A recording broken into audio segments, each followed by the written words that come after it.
Greetings, programs. This is Wretch. Welcome back to Sherlock Holmes, Chapter 1. And in the last episode, guys, we learned a little bit more about Imogen's boyfriend, Paul Perks, to say the least. Probably the most interesting thing that we learned about Paul, besides being a champion yachtsman, is that Paul is actually a woman masquerading as a man to compete in the circuit. There's no questioning Paul's skill because they are the current champion of that circuit, but we also discovered that Paul is involved in a little bit of skullduggery. We found some drugs being hidden via tea-tins here in the workshop storage area, and Paul apparently uses the whirlpool to smuggle them to some unsavory characters, let's say. We met some of those unsavory characters here in the workshop and fought them, but now we need to question Paul and figure out what exactly is going on here. Now, we had the chance to profile Paul, where we found out that Paul is indeed a woman, or at least born a woman, and we had the choice whether to say that Paul was a yachtsman or Paul was a smuggler. But I think that was the game's way of asking, is Paul a yachtsman who occasionally smuggles, or is Paul a smuggler who occasionally races yachts? And I think that we chose yachtsman because I think being both a yachtsman and a smuggler, dressed up as a man, is probably doubly dangerous for no reason. We saw that Paul already made a ton of money betting on the races, so I don't think that necessarily they would need more. I don't know, that's just kind of the way that my brain was working. I think the smuggling is a very minor part of Paul's story and not like Paul's actual profession. So, but there's only one way that we can really go about this, and that's asking Paul. Your fellow mariners have a strange way of showing hospitality. They were not my friends. Are you sure? I would rather risk my neck for someone who's at least honest and thankful. Perhaps then don't enter someone's life and be so judgmental, pretending you're better than they are. Then give me your perspective and allow me to see through your eyes. Yeah, let's ask this question first before we drop the bombshell. What were you doing this morning, Miss Perks? Don't call me that. I'm a champion. I was sailing. The other club members told me that you missed the race this morning. Do champions not need to practice? You've talked with them already. No, I wasn't racing. I visited the doctor after that attack on me, and then I had to honor the deal with the bandits you just took care of. Okay. So, did Theodore Gilden, orchestrate the attack? I tried to tell you before, but your partners interrupted. Have you heard the news? Theodore Gilden is dead. Do you have anything to say? Well, what a shock. To me, he was an angry old ogre. Good riddance. Was it Goliath that killed him? Did it crush him? Break his bones? Come on, tell me. I want all the details. You have an unusual way of showing grief. Imogen wouldn't appreciate that. But yes, the animal could have been involved. It's poetic in a way, isn't it? It takes a beast to kill a monster. I wish I could have been that elephant. Paul? This business of yours, you should be more careful. Ruining your life at such a young age is ridiculous. I am careful. Except for you, no one has noticed where I store the smuggled goods. If the police arrive, there's no link to me. It's common storage, not exclusively mine. Well, let's provide some evidence and see. I don't know what you're suggesting. Okay. I don't know what this means. You smuggle illicit psychotropes on your yacht. Not a delivery for the hospital, I'm sure. Of course not. I've had to cut corners to earn some money. How might a person afford to pay for a yacht in an honest way? I don't know, although I'm smart. The buyers are my customers. Adults who are willing to pay for their pleasure, or weapons for jewels. Whatever they want me to deliver. Nothing criminal. Well, it's your lucky day. I'm not here because of smuggling. Have you tasted this tea yourself? I wouldn't have been a champion if I had used it. It's just a side business that keeps my career afloat. It's quite expensive to compete in yachting. Sometimes I cut corners. Such as fixing whirlpool yourself? Exactly. And sometimes I just have to pay. That's how I earn money. I don't sell slaves or take the last mangear from a poor family. I bet a lot of the other racers have, like, sponsors that pay for them and take care of them, and Paul's having to do it all themselves. Okay, Paul's box of darts. I'm actually very curious to see what Paul says about this. Look what I found. A box full of darts. Hey, that's mine. I confiscated it. These darts appear to be filled with something. Poison? How powerful is it? It's strychnine. Enough to instantly kill a small rodent. I haven't tried it on a human. Yet. I hope you know what you're doing. Could it immobilize a larger animal, say, an elephant? I've never tried, but I have wondered.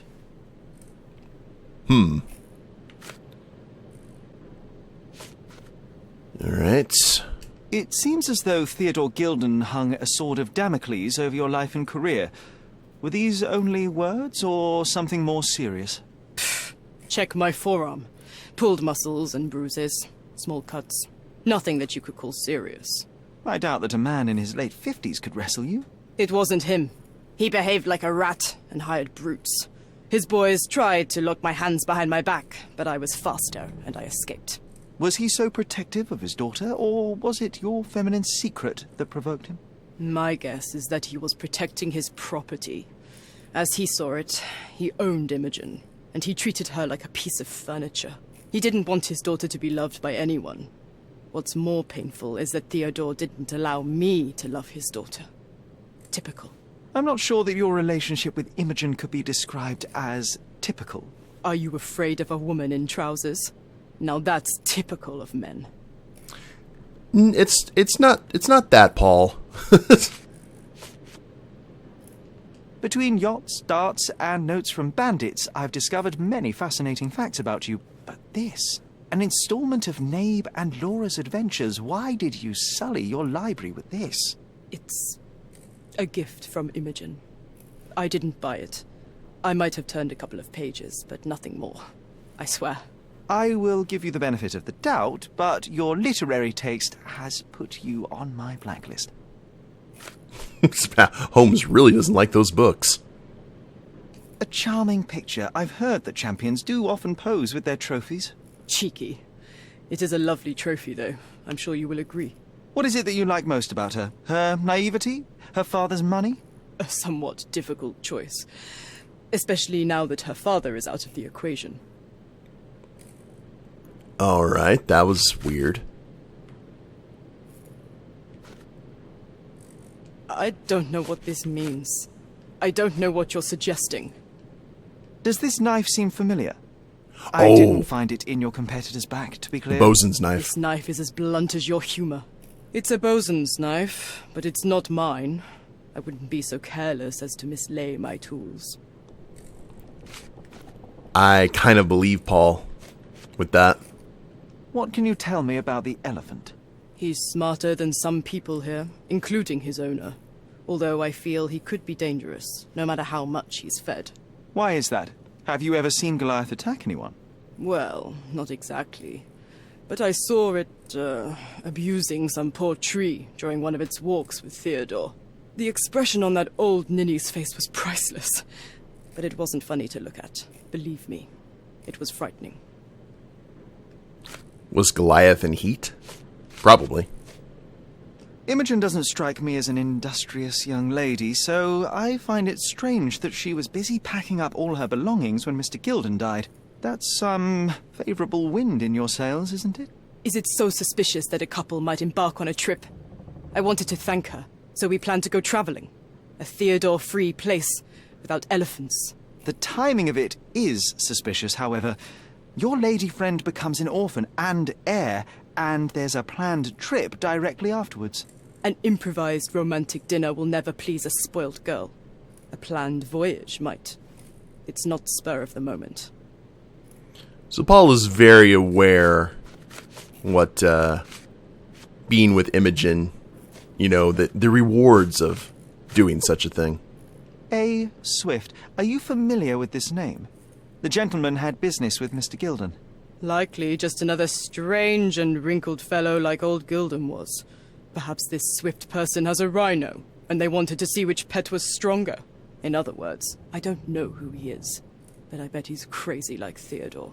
I doubt that Cordona has ever boasted a battle arena for that size of mammal. You have an interesting imagination. 7 pieces of evidence updated. Alright.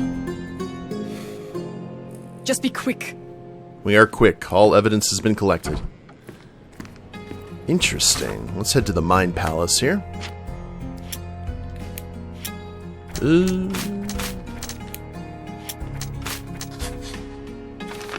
Paul's elbow injury may have been sustained by falling on Theodore Gilden's shed.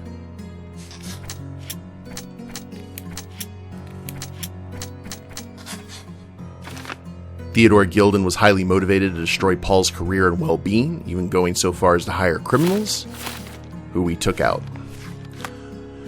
So I guess after that, we need to go have a chat with Mr. Swift. Actually, you know what?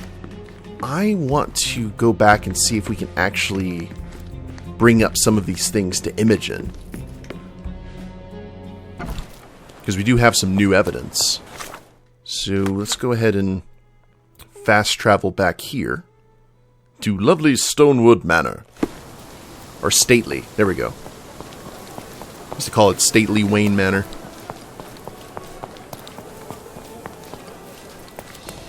Now we know we can go through the front door. That gentleman has been questioned for a long time.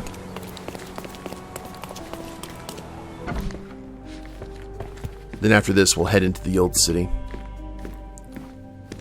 Figure out what kind of trouble we can get into. This was Imogen's room, wasn't it? Yep. Okay, we have more evidence. I don't have any thoughts on this. Have you seen what your father sent to Paul? This is despicable.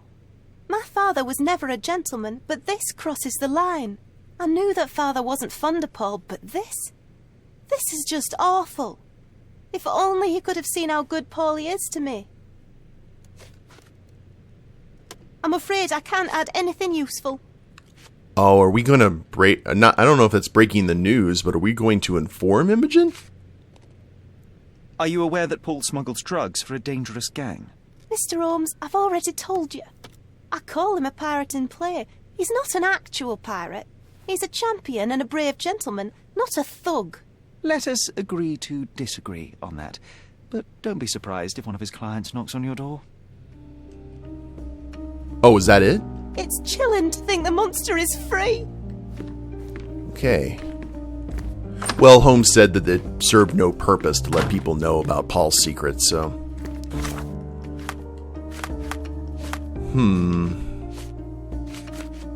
Well, I guess we're heading to the old city then. Let's see where our closest fast travel point is. Wow. Alright, we got a ways to travel. So let's go ahead and... You know what? Let's head to the southern portion because we've been near City Hall. Let's see what's on the other side of this district. Maybe we'll run into some more shops and such. Head up Belvedere Street. It's a lovely day. Maybe we'll run into some more cases.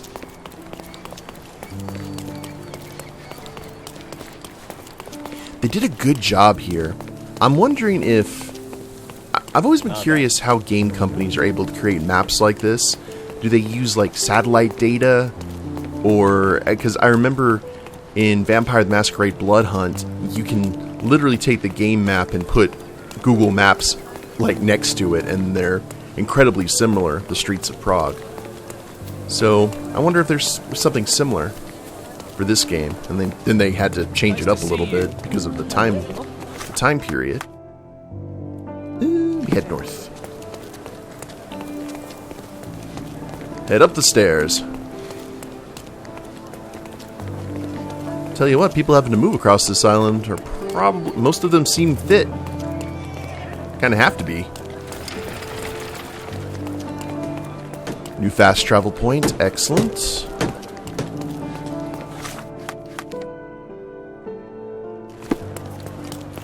Get on the main street. You look official. Is this familiar to you? Don't take it personally, sir. But I know nothing about this. I'm going to take it personally.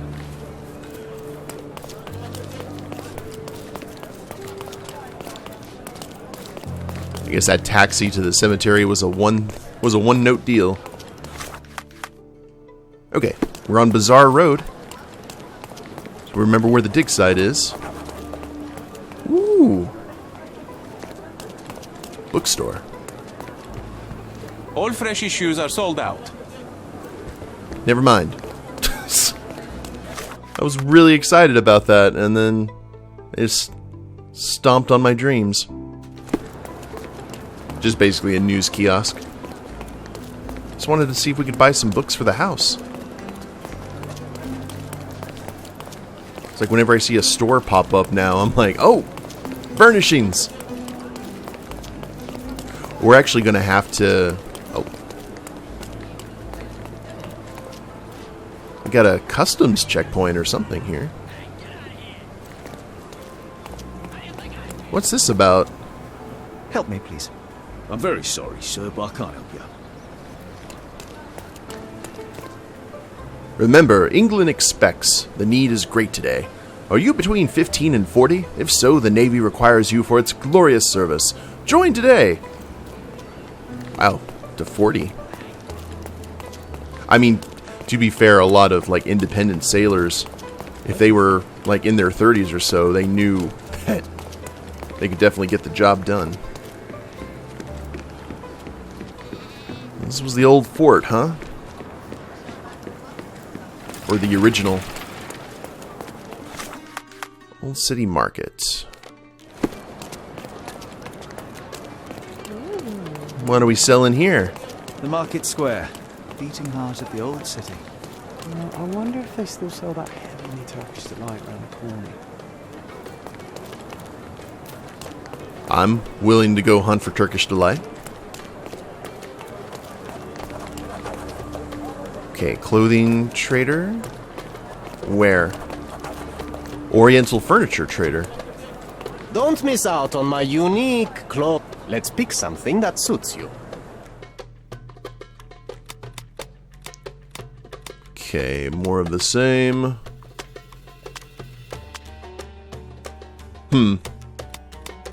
Don't leave. Take one more look. Don't miss out on the best carpets on the... Merhaba. It's a good day for a purchase. Yeah, let's buy some carpets. Anatolian rug. Nicely patterned, but not wide enough to hide a body. Venetian chandelier. Keep your servants busy with this total cleaning nightmare. Pirate's pistol. A perfect toy for children. May your purchase bring you joy. Nice affordable clothes. It's coming together. Okay, I know there's that one place we need to go to for that, secondary, but we got a long walk ahead of us to get to Step right. Arnault Street. Do we want to go down Bazaar, or cut some corners? I love the music. This is such a... Oh, another bookstore? This is such like a rich location. As I said before, you have all these different cultures like clashing against each other.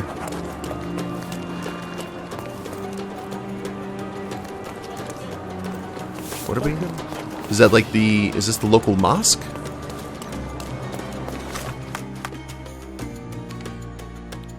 Maybe. Don't need to go there as of yet. We'll just keep on hustling. Actually, I think that might be the mosque up there.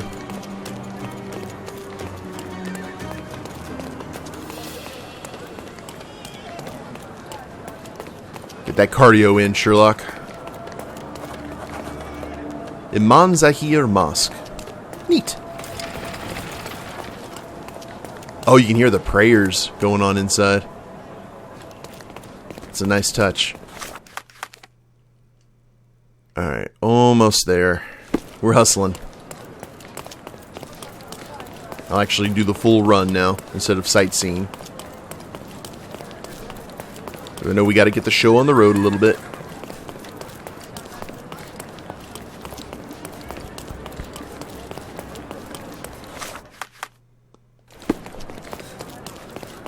It's like, I'm afraid I'm just going to run right by it. Have to take into account how fast Sherlock runs.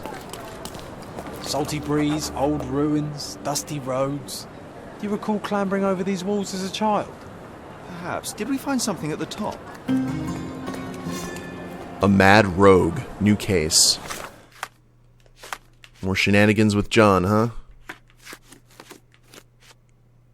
Okay, these walls hold a lot of secrets, including one of ours. John gave me a hint how to recall what happened here, and I can't ignore it. The memory began in Old City when we walked past Bazaar Road, past the ruins of the Fortress of Holy Spirit. Back then we found something and John claimed to have a plan for it. Sure, I'm taking a quick aside.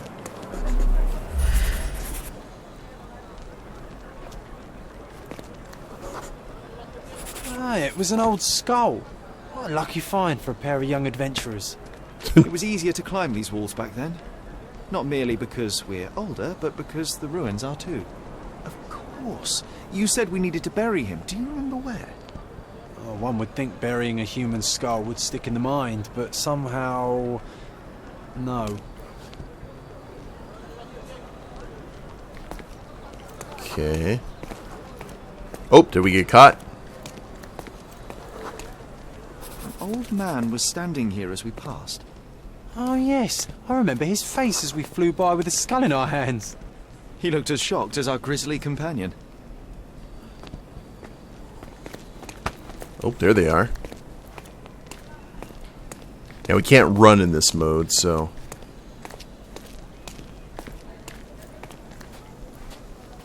Playing chess?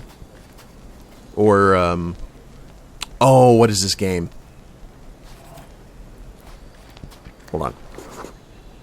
Nothing ever bothers an old Ottoman backgammon player. Backgammon, there we go. Looks like we got a sunken area here. Could we actually find the skull? That'd be interesting. Especially with Sherlock's knowledge now. He may be able to figure out whose skull it was.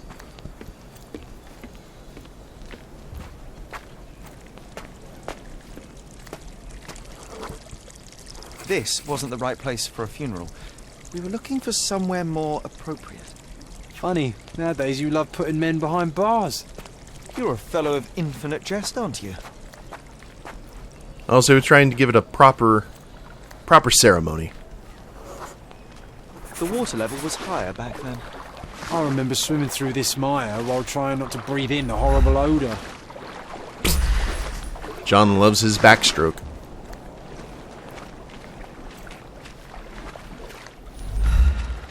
Let's not drown ourselves.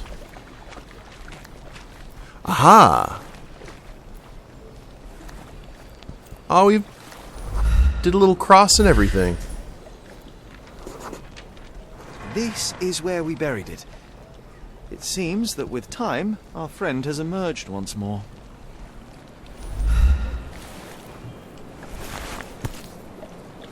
Look at you. Alas, Yorick. I knew him, Horatio. The skull is ancient.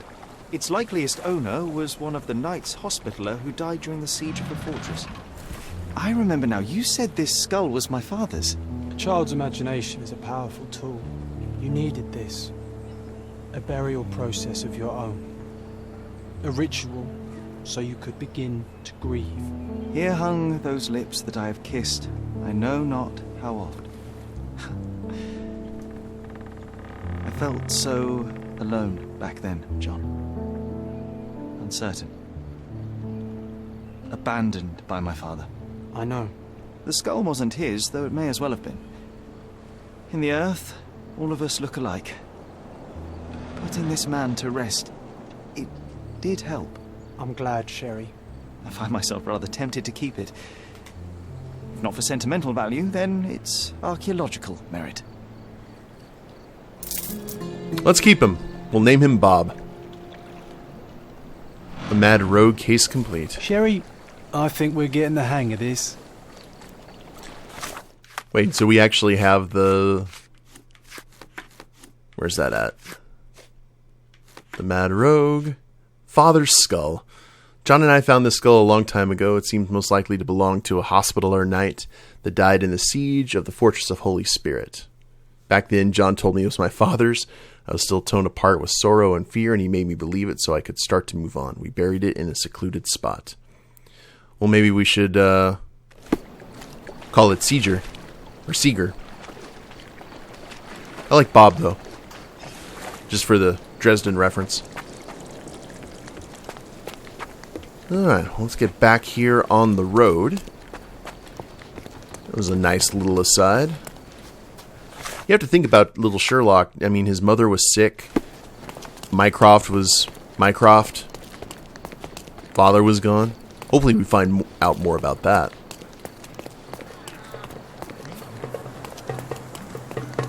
Hey, I actually own one of those kind of drums.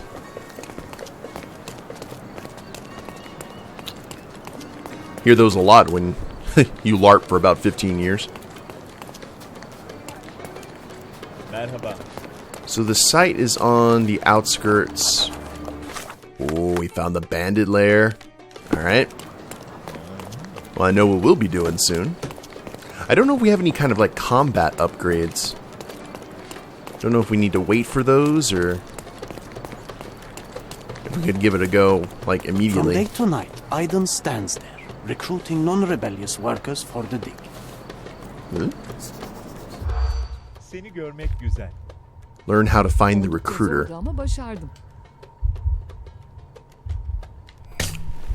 Bought a new shirt. Merhaba. Old City Marketplace. From day to night, Aiden. Okay. No. Pro-British, no. Neck scar. I'm starting to figure out that this minigame. I've overheard that in order to enter the dig site, I need to be employed. A man named Aiden recruits new workers in the Old City Marketplace in the west end of the district. He has a scar on his neck and only looks for working types with a pro-British attitude.